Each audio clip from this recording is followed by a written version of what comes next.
गुरुर्देवो महेश्वरा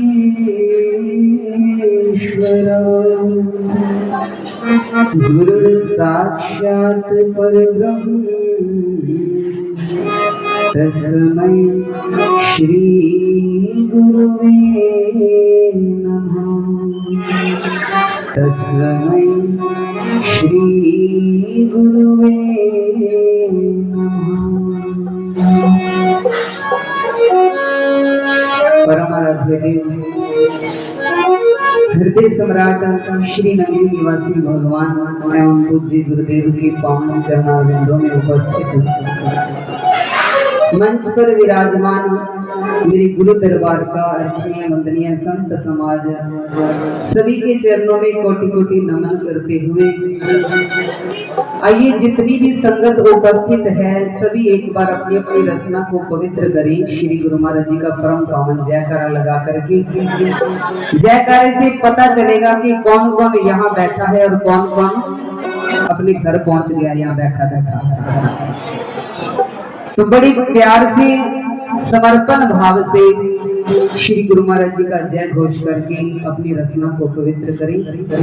बोलो जयकारा बोलो मेरे श्री गुरु महाराज की। जैसा कि आप सबको विदित है मेरे से पूर्व महापुरुषों ने आपको डिटेल में बताया कि आज का ये भंडारा किस उपलक्ष्य में है। श्री गुरु महाराज जी के बड़े प्यारे संत थे श्री स्वामी राम प्रेमानंद जी महाराज। आज उनकी पावन स्मृति में हम सब यहाँ आए हैं। महापुरुषों को याद करने का कोई एक दिन नहीं होता, कोई एक समय नहीं होता, क्योंकि महापुरुषों का जो उपकार हम पर है, उन्होंने हम पर कितने उपकार किए, उन्होंने हमारा मार्गदर्शन जो किया वो हमें पल पल याद आता है। क्योंकि अभी सुना भी आपने कि महापुरुषों का आना ही इस संसार में पर उपकार के लिए होता है। पर उपकार वचन मन काया संत सहज स्वभाव खगराया। संत का एक स्वभाव होता है कि परोपकार करना, दूसरे के लिए जीना, अपने लिए नहीं। जो संत है वो कभी भी अपने लिए नहीं जीते।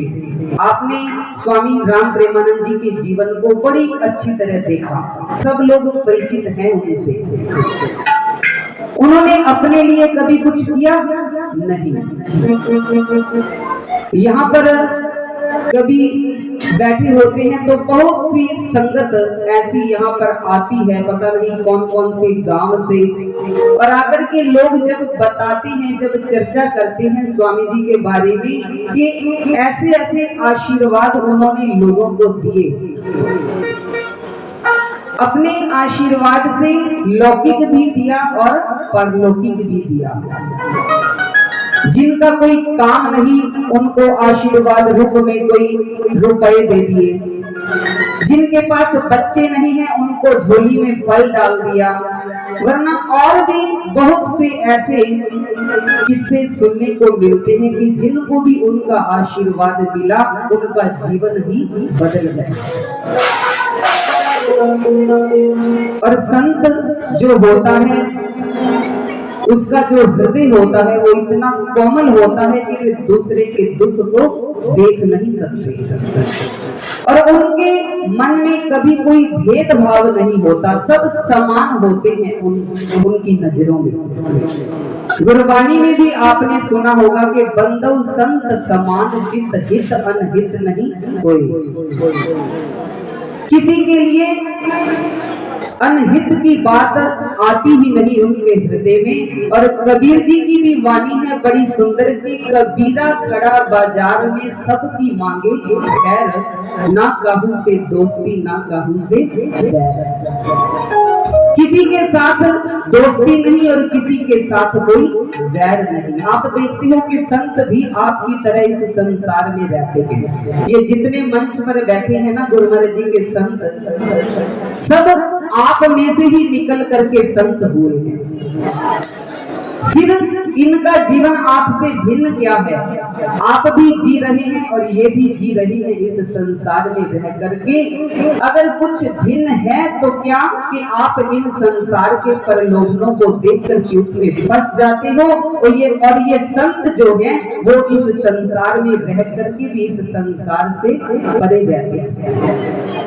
इन प्रलोभनों में फंसते नहीं। किसी ने 4 सब्जी के साथ खाना खिला दिया तो भी खुश होकर के खा लिया, किसी ने अचार के साथ खिला दिया तो भी खुश होकर के खा लिया।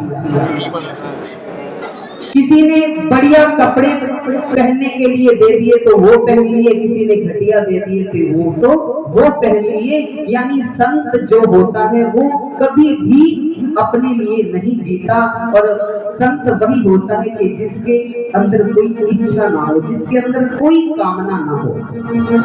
और उन्होंने अपने जीवन को बिल्कुल दूसरों के लिए जीते हुए अपने को एक प्रेरणा दी हम सबको कि हमें भी इस संसार में रह करके कैसा फकीरी जीवन जीना चाहिए, इस संसार में रह करके इसकी मोह माया से परे रहना चाहिए। तो आइए ज्यादा ना कहते हुए एक छोटा सा भजन सभी से प्रार्थना है कि दोनों हाथों से मीठी मीठी ताली बजाते हुए मेरा साथ देंगे। बोलो जयकारा।